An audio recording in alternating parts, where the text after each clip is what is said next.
문희상 국회의장이 최근에 일본에 가서 징용 피해자 보상 문제 해법을 제안을 했습니다. 이게 한국, 일본 기업들이 참여하는 재단을 만들고 양국 국민이 성금을 또 내자, 뭐 이런 제안이었습니다. 그냥 뼈대만 얘기하면요. 지금 또 논란이 됐었던 그 위안부 피해자들 관련된 화해치유재단 그 남은 돈도 여기다 투입을 하자.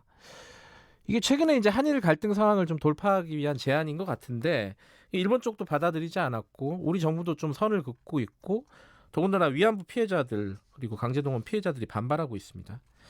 관련 얘기를 오늘은 짧게나마 윤미향 정의기억연대 이사장 연결해서 여쭤보겠습니다. 안녕하세요.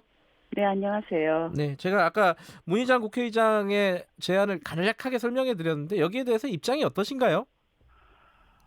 이건 2015년 한일 합의보다도 훨씬 더 후퇴한 그런 안이고요. 무엇보다도 피해자들을 네. 뭐랄까 그동안 일본 정부가 계속해서 범죄 인정과 사죄와 배상 방식이 아닌 위로금 지급하겠다라는 이야기들이 위안부 네. 문제뿐만 아니라 계속 나왔었어요. 네. 그것을 한국의 국회의장이 스스로 마치 피해자들 동정의 지급량 네. 지급으로 대하는 이런 의견들이 여기 안에 다 들어가 있는 거죠. 그러니까 문희상 의장의 말에 뭐 사죄라든가 배상이라든가 이런 부분에 포함이 안 돼 있다 이런 부분이 이런 말씀이신 거죠? 무엇보다도 한국 사법부가 배상 판결을 내린 것을 희석하기 위한 그것조차도 그 의미조차도 국회의장이 나서서 평가절하해버리는 네. 그러니까 의미도 없는 것으로 취급해버리는 그러한 실수를 하셨다. 이렇게밖에 볼 수 없어요. 한일 위안부 합의, 그러니까 2015년 그 박근혜 정부 때 했던 합의보다 더 후퇴한 안이다. 네, 그렇습니다. 이게 근데 이제 이 현실론을 얘기하는 쪽도 있어요. 지금 이제 한일 관계가 완전히 틀어막혀 있는 상황에서 뭐라도 좀 제안하고 움직여야 되지 않느냐. 뭐 이런 네. 차원의 얘기를 또 하는 쪽도 있습니다. 여기에 대해서는 어떻게 보세요? 근데 경제 문제, 외교 문제 그리고 그것을 과거 역사 문제와 연관지어서 어떤 거래 수단으로 삼는 것 아하. 그거는 그거는 1년 후, 2년 후, 10년 후 네. 똑같은 현실을 반복한다라고 생각을 합니다. 네. 지금 74년이 우리가 해방된 지 74년이 지났지만 계속해서 한일 간의 갈등이 만들어지고 있는 그 밑을 보면 결국은 역사적인 문제잖아요. 네. 그러니까 가해자는 가만히 있고 피해자가 나서서 우리 해결하자. 이거 주면 우리가 해결할게. 이제 이거 주면 해결할게 하다가 이제는 우리가 이거 알아서 스스로 만들게. 너 우리랑 같이 잘 지내자. 네. 이게 지금 문희상 의장의 발상이거든요. 네. 이거는 사실은 피해자들에게도 굉장히 굴욕적인 것뿐만 아니라 그동안 세계 역사에서 세계 국제 무대에서 위안부 피해자들과 그 일제 강제징용 피해자들이 만들어왔던 인권의 기준을 네.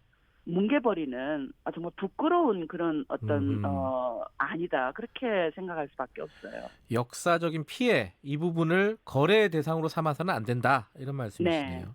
네. 그래서 좀 궁금한 거는 문희상 국회의장이 일본에 가기 전에 혹시 뭐 정의기억연대를 뭐 포함해서 이쪽 위안부 단체라든가 이런 쪽과 이런 부분에 대한 좀 협의는 없었습니까? 언급은 없었어요?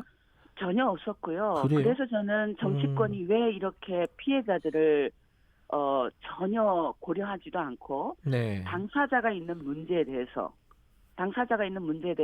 이와 같이 폭력적인 네. 그러니까 일방적인 그런 방식으로 문제를 해결하려고 할까 처리하려고 할까 하는 그런 질문을 던질 수밖에 없어. 우리가 2015 한일 합의가 피해자를 배제하고 청와대와 일본 총리 관저끼리 일을 진행했다라는 것 때문에 얼마나 다 분노하고 네. 피해자들이 우리를 무시하는 것이냐라고 분노했던 것이 불과 얼마 지나지 않았잖아요. 네. 그 상처가 피해자들에게 그대로 남아있는 것이고 네. 그런데 그런 것을 잘 아는 국회의장께서 왜 또다시 그런 국민들의 감정에 상처에 불쏘시개를 붙이고 있는 것인지 네. 저는 그 의도가 아무리 그 현실적인 문제 때문에 해결하고 싶은 그런 마음이 간절했다고 하나 네. 가장 먼저는 피해자들이 무엇을 원하는지 이렇게 하면 피해자들은 상처를 받지 않을 것인지 관련 단체나 피해자들하고 소통하는 그런 절차가 있어야 함에도 불구하고 사실은 그동안 접촉조차도 없었습니다. 저희들은 문희상 의장하고 대화를 한 번도 해본 적이 없어요. 이번에 그러면 문 의장이 한 제안은 철회하라 이렇게 요구를 하고 계시겠네요. 철회하고 사과해야죠. 아, 철회하고 사과까지 해라 피해자분들에게. 예. 그 일본 천황의 사과를 일국왕의 사과를 요구했다가 그것으로 인해서 일본 국민들이 상처를 입었던 것 그거 내가 사과한다라고 말씀하셨잖아요. 네. 그것도 너무나 충격적이거든요. 아하. 일왕의 사과를 요구한 것은 그건 잘못한 게 아니죠. 정말로 당연한 건데 네. 그것 때문에 일본 정치권에서 이렇게 뭔가 반감이 만들어지니까 네. 금방 그것을 철회하고 사과하는 그런 국회의장이셨으면 오히려 그런 사과 때문에 상처를 입고 굴욕감을 느끼는 한국 국민들 그리고 이런 얼토당토하는 해결안을 제시하면서 피해자들에게 다시 한번 상처를 주고 네. 강제징용 피해에 대한 배상 판결을 내렸던 사법부의 그 권위를 깔아뭉개는 그 권위를 무시하는 이런 것에 대해서는 반드시 사과를 해야죠.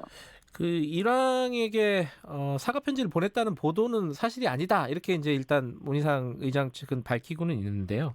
네. 어찌 됐든 한 가지 또 궁금한 거는 이 그 화해치유재단 이게 만들어져가고 굉장히 논란이 됐다가 사실은 이 위안 문제에 대해서 문재인 대통령도 굉장히 관심이 많지 않았습니까, 그죠?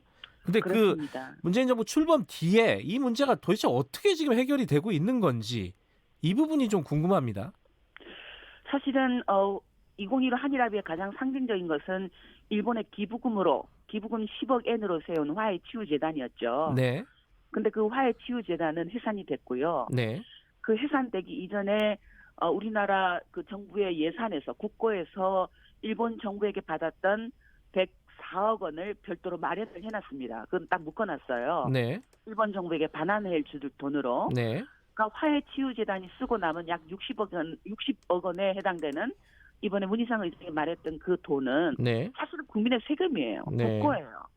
국고로 반환돼야 되는 그런 돈인 거죠. 즉 일본 정부에게 돌려줄 돈은 104억 원을 그대로 우리가 별도로 예산에서 마련했기 때문에 네. 화치재단에서 쓰고 남은 돈은 그것은 일본 정부의 돈이 아닙니다. 그리고 그것을 과거사를 무마시키기 위해서 사용할 돈도 아니고요. 네. 그렇게 섞으면 절대로 안 될 일이죠. 그 합의가 지금 현재 가장 예. 문제는 일본 정부에게 그 10억 엔을 돌려주기 위한 조치를 외교적인 노력을 하지 않고 있다라는 것. 그게 지금 문제인 거죠. 재협상 부분은 지금 올해 1월에 안 하겠다고 발표를 했잖아요, 정부가. 네, 그렇습니다. 그 네. 이후에 그 어떤 진전 사항은 전혀 없는 거예요. 그대로 끝인가요, 그거는? 지금 현재 한국 정부로서는 일본 정부에게 위안부 문제에 대해서 발언을 회피하는 그런 모습을 보이고 있죠. 유엔에서도 적극적인 언급을 회피한다거나 2021 네. 한일 합의에서 이야기했던 것처럼 네. 국제사회에서 위안부 문제를 제기하지 않겠다라고 했던 그 약속을 지키기라도 하는 듯이 네. 언급을 회피하고 있고 피해자 중심주의 입각해서 문제를 해결하겠다라고 약속은 했지만 약속은 지금 약속으로 끝나고 있는 상황입니다. 알겠습니다. 문희상 의장이 뭔가 입장을 좀 표명해야 될 상황이 아닌가라는 생각이 드네요. 오늘 말씀 감사합니다. 네, 고맙습니다. 윤미향 정의기억연대 이사장이었습니다. 11월 8일 금요일입니다. 김경래 최강시사 오늘을 여기까지 하겠습니다. 금요일 잘 마무리하시고요. 주말 잘 쉬시고요. 일하시는 분도 있겠지만요. 저는 뉴스타파 기자 김경래였습니다. 다음 주 월요일 아침 7시 25분